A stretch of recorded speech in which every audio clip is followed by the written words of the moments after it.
Subscribe करें और bell दबाएं ताकि कोई खबर रह न जाए। कौमी असम्बली के इजलास की बात करेंगे, जहां पर आज विफाकी बजट 2020-21 मंजूर हो गया है। अपोजिशन के शदीद शोर शराबे और इत्तेहादियों की नाराजगी के बावजूद वज़ीर आज़म की डिनर डिप्लोमेसी काम कर गई है और आज का बजट मंजूर हो गया है। जबकि आज बिलावल भुट्टो जरदारी ने जब तकरीर की तो उनकी जानिब से बहुत ज़्यादा तनकीद का निशाना बनाया गया वज़ीर आज़म को। बिलावल भुट्टो ने कहा कि वज़ीर आज़म के पास अब सिर्फ दो ऑप्शन हैं, या तो वो अपने गलत फैसलों पर कौम से माफ़ी मांगे या फिर इस्तीफ़ा देकर घर चले जाएँ। लेकिन उस पर हमने देखा कि शाह महमूद कुरैशी साहब की जानिब से भी तुर्की ब तुर्की जवाब दिया गया और उन्होंने कहा कि हमें अवाम ने मैंडेट दिया है, हम आपकी बात पर या आपके कहने पर इस्तीफा नहीं देंगे। लगारी साहब, ये जो लफ्जी जंग है, लफ्जी गोलाबारी है हुकूमत और अपोजिशन के बीच में, ये खासी शिद्दत इख्तियार करती जा रही है। मुल्क इस वक्त वबाई सूरत हाल की जद में है। कोरोना आपको पता है कि कितना पीक पर पहुंच चुका था। उसके बावजूद ये जो हुकूमत और अपोजिशन है, ये मामलात जो हैं वो नहीं हल करने की पोजीशन में नज़र आ रही है, एक पेज पर नज़र नहीं आ रही। ये क्यों नहीं समझते कि इन्हें एक पेज पर आना बहुत ज़रूरी है?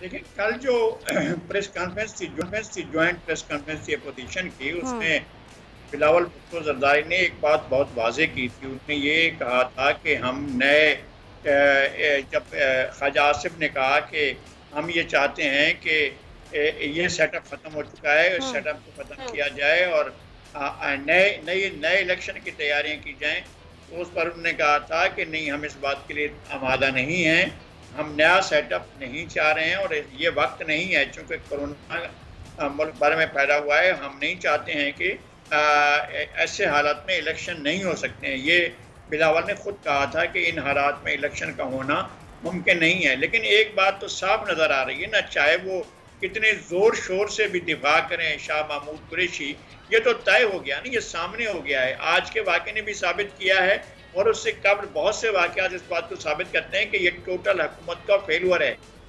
ये बजट पास करा लेना कोई इतना बड़ा काम नहीं है, बजट उन्होंने पास करा ही लेना था, लेकिन जो उनकी कारकर्दगी है वो तो सिफर है। उन्होंने डिलीवर कुछ नहीं किया है, लोगों को कुछ नहीं मिला है, लोग तबाह होकर रह गए, उनकी मैशत बर्बाद हो गई, उनकी ज़िंदगी की सहूलतें बर्बाद हो गई, उनकी ज़िंदगी का जो गुजर बसर है वो ख़त्म हो गया है। आबादी का एक बड़ा हिस्सा गुर्बत की लकीर से नीचे चला गया है, गुर्बत बहुत ज़्यादा बढ़ गई है और लोग ज़िंदगी से बेजार आ गए हैं। और इस हुकूमत ने अभी क्या ज़रूरत थी आपको? अब भी कीमतें इतनी नहीं बढ़ी थी जितना पेट्रोल की कीमतें बढ़ाई गई हैं। $100 तक चली गई थी। शौकत बसरा साहब अगर मौजूद हैं तो खुद पीपल्स पार्टी के दौर में $100 तक चली गई थी कीमत, लेकिन इतनी कीमतें नहीं बढ़ाई गई थी। इन्होंने तो कीमत अभी भी 50-55 पर गया है। पेट्रोल तो उसकी कीमतें इन्होंने इतना किस कदर ज़्यादा बढ़ा दी हैं। अब भी ये चाहें तो 60-65 में ये पेट्रोल अब भी दे सकते हैं, लेकिन ये चूँकि जो माफिया है, पेट्रोल माफिया, उसके हाथों ब्लैकमेल, उससे पहले शुगर माफिया के हाथों ये जो है सरेंडर कर चुके हैं, इससे पहले आटा माफिया के आगे सरेंडर कर चुके हैं, अब एक और BRT माफिया है उसके आगे सरेंडर कर चुके हैं। रोजाना सरेंडर करते जा रहे हैं। यह हुकूमत टोटल फेलुअर की तरफ चली गई है। अब अगर इमरान खान नहीं चल सकते तो किसी और, शाह महमूद कुरैशी आ जाए ना, वो आकर इस मुल्क को संभाले, अगर संभाल सकते हैं। लेकिन लगारी साहब, ये तो कहा जा सकता है ना कि ये हुकूमत की कामयाबी है, क्योंकि इत्तेहादियों की इतनी नाराजगी के बावजूद भी वज़ीर आज़म की डिनर डिप्लोमेसी तो काम कर गई और बजट पास हो गया। बजट पास होना कोई गैर मामूली बात नहीं। बजट पास ना होता तो उसका मतलब ये था कि हुकूमत कोलैप्स कर जाती, फिर वफाकी हुकूमत आज नहीं होती। ज़ाहिर हुकूमत तो आखिरी हद तक जाना था और वो गई और उसने अपनी हुकूमत को बचा लिया है। और अपोजिशन भी, हुकूमत के सारी अपोजिशन, यानी कुछ अपोजिशन तो थी जो हुकूमत को ख़त्म करना चाहती थी, लेकिन सारी अपोजिशन तो इस पोजीशन में नहीं थी या इस मूड में नहीं थी कि वह हुकूमत को ख़त्म करे। वो चाह रहे हैं कि सिस्टम अगर इस तरह लपेटा गया तो ठीक नहीं होगा। वो तो नहीं चाहते हैं कि 90 का एपिसोड दोबारा दोहराया जाए। हुकूमत अपनी कारकर्दगी बेहतर करे ना, लोगों को डिलीवर करे ना। चीनी वापस ले आए ना 55 रुपए पर, और पेट्रोल वापस ले आए ना 70 रुपए पर, 75 रुपए पर। क्या ये मसाइल क्यों पैदा किए जा रहे हैं? क्यों ब्लैकमेल हो रहे हैं एक ऐसी माफिया के साथ, या फिर उसका हिस्सा बनना उस माफिया का, जो माफिया मुल्क को जो है यरगमाल बनाकर अपने प्रॉफिट के लिए, अपनी कमाई के लिए जो है लोगों की जिंदगी को जीरन कर रही है। तो हुकूमत ऐसा क्यों नहीं करती है? बिल्कुल, क्योंकि ऐसा लग रहा था कि जैसे पेट्रोल का बहरान है, लेकिन अब हम देख रहे हैं कि पेट्रोल तो दस्तयाब है। जी, पेट्रोल दस्तयाब है, पेट्रोल का बहरान नहीं था, पेट्रोल मौजूद था, इन्होंने रोका हुआ था, ये नहीं करते थे। ये पेट्रोल नहीं मार्केट में ला नहीं रहे थे, ये पंपों पर फराहम नहीं कर रहे थे, ये पेट्रोल रोक कर बैठे हुए थे। यही कंपनियां थी जो कंपनियां पेट्रोल के, जिनके पेट्रोल पंप चल रहे हैं, जो पेट्रोल यहाँ पर बेच रही हैं, उन्हीं कंपनियों ने पेट्रोल रोक लिया था और हुकूमत के लिए हुकूमत को कह दिया था कि भाई हम नहीं करेंगे, अब आप जो चाहें करें, ये बहरान चलता रहेगा। इसी तरह से माफिया ने अपने तौर पर, माफिया बैठी हुई है, हुकूमत के अंदर बैठी हुई है, वजारतें लेकर बैठी हुई है। जब माफिया के पास वजारतें होंगी तो फिर आप उसका क्या कर लेंगे? कोई किसी का क्या बिगाड़ लेगा? कोई भी हुकूमत, अपोजिशन हो, कोई भी ताकत हो, अवाम की जितनी भी चीखें हों, जब इक़्तिदार माफिया के पास होगा तो फिर आप क्या कर लेंगे? बिल्कुल ऐसा है। और लगारी साहब, बजट तो पास हो गया, लेकिन हम देख रहे हैं कि इत्तेहादियों की नाराजगी और तहफ़्फ़ुज़ात अभी तक बरकरार हैं। नाज़रीन, 2 साल गुजर गए हैं, वज़ीर आज़म पर इत्तेहादी काफ लीग के जो तहफ़्फ़ुज़ात हैं वो अभी तक बरकरार हैं। काफ लीग की जानिब से ये कहा गया है कि वज़ीर आज़म बराह रास्त उनसे बात करें, उनके तहफ़्फ़ुज़ात दूर करें, तभी उनकी नाराज़गी दूर होगी। इमदाद सुमरो हमारे नुमाइंदे हमारे साथ मौजूद हैं, उनसे बात करेंगे। इमदाद सुमरो, बताइएगा काफ लीग के तहफ़्फ़ुज़ात क्या हैं और वज़ीर आज़म से उनके क्या मुतालिबात हैं? जो बुनियादी मसला है काफ लीग को वजीर आजम इमरान खान के साथ के रवैये का, अच्छा। जब ये कल मामला हुआ तो मैंने पता करना शुरू किया कि जब वो वोट भी दे रहे हैं लेकिन इशाइये में नहीं जा रहे, तो पता चला कि काफ लीग ने ये एतराज उठाया है कि जो वजीर आजम के हम इत्तेहादी हैं और जो हमारी ड्यू रेस्पेक्ट है, जो इज्जत बतौर बड़े इत्तेहादी के होनी चाहिए, क्योंकि पंजाब में भी और मरकज में भी काफ लीग की वोटों पर ही हुकूमत खड़ी है, लेकिन वो जो इज्जत है वो वजीर आजम से नहीं मिलती। और जब वजीर आजम हमें इज्जत ही नहीं देते बकौल काफ लीग के जराए के, तो क़यादत ने फैसला किया कि फिर उसके दरवाजे पे उनके घर क्यों जाए उनके खाने पर।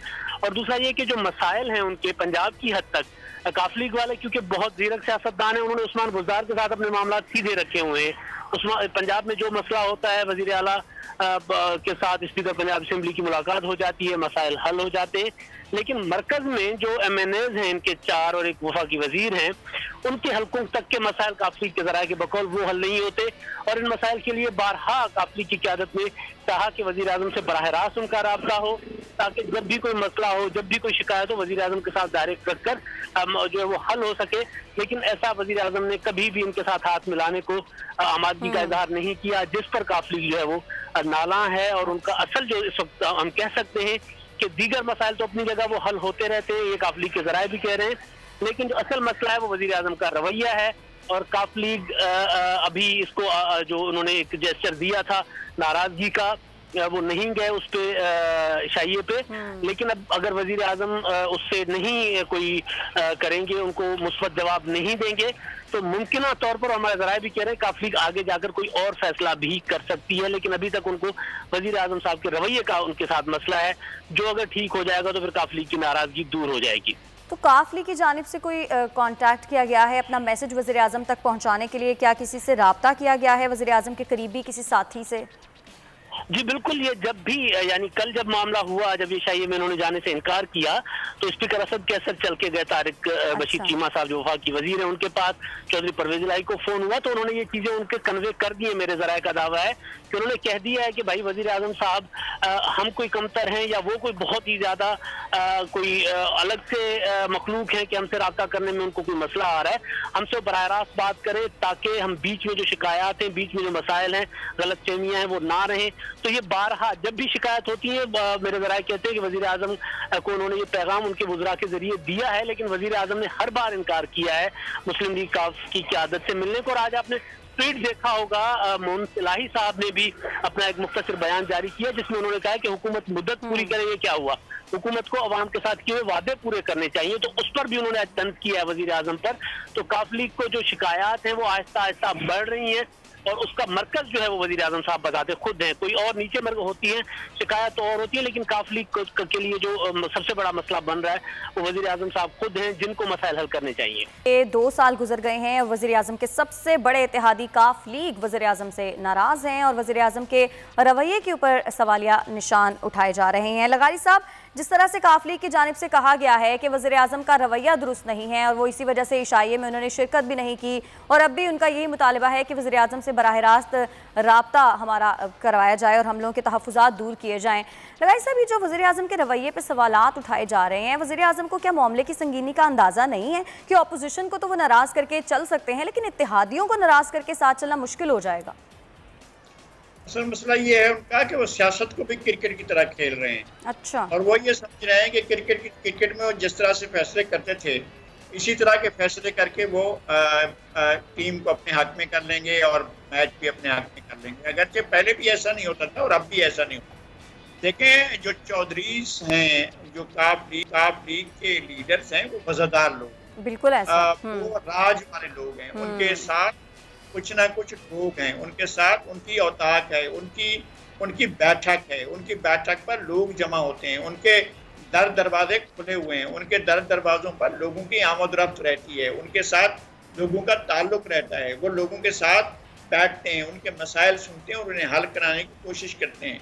खान साहब का स्टे कुछ नहीं है। खान साहब को जो है वो ऊपर से गिरी है, इनके ऊपर इनकी झोली में वज़ारत उज़्मा आकर गिर गई है और इनकी इतनी इन्वेस्टमेंट नहीं थी, इनका अपनी कोई औताक नहीं है, इनकी अपनी कोई जगह नहीं है, कोई बैठक नहीं है। ये ऐसा नहीं है कि जाएं मियाँ वाली में और वहाँ पर बैठकर जो है लोगों के साथ कचहरी करें और या नवाब अब्दुल्ला बाग बन जाएं या शेर अफगन न्याजी बन जाएं या वहाँ पर कोई और जिस तरह से वहाँ के लोग बैठते हैं और लोगों को इज्जत देते हैं। ये लोगों को इज्जत देना जानते नहीं है, इनको ये आता ही नहीं है। इनका ख्याल ये है कि हर काम तरी से हो सकता है, हर काम जो है वो बस ऐसे ही अपने अंदर एक रौनक पैदा करके एक ऐसी शोशा करके जो है हर काम निकाला जा सकता है।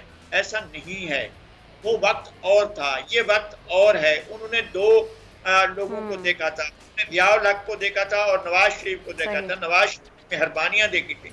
जो कुछ भी उसके बाद होता रहा है वो नवाज शरीफ की मेहरबानियों से अब तक इनके जो जितने इदारे बने या जो कुछ जमीनें मिली और उसके ठीक है के बाद उन्होंने हॉस्पिटल खड़ा किया, वो सब नवाज शरीफ की मेहरबानियों से हुआ था। और ये चौधरी जो हैं वो हमेशा इज्जत देते हैं और इज्जत लेते हैं। अगर उनके साथ इज्जत का मामला नहीं किया जाएगा तो वो कैसे खड़े रहेंगे। सब्सक्राइब करें और बेल दबाएं ताकि कोई खबर रह न जाए।